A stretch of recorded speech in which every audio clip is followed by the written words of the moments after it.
Welcome back. Bulletin का बाकायदा आगाज करें और सबसे पहले आपको बताएं, पार्लियामेंट में रवा हफ्ते अहम कानून साजी का मामला। वज़ीर आज़म आज इत्तेहादी अरकान के एजाज़ में अशाइया देंगे।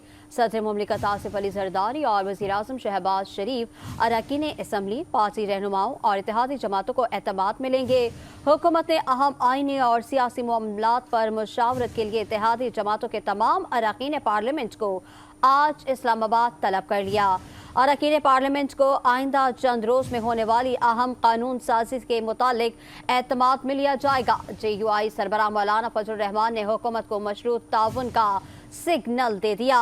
हुकूमत की कानूनी टीम आइनी तरमीम के मुसव्वदे पर गौर कर रही है। पीपल्स पार्टी के अरकान कौमी असम्बली और सेनेट आज ऐवान सदर में तलब कर लिए गए हैं। सदर मुमलिकत आसिफ अली जरदारी अरकान पार्लियामेंट से मुलाकात करेंगे। पीपल्स पार्टी अरकान पार्लियामेंट का इजलास आज रात 8 बजे होगा।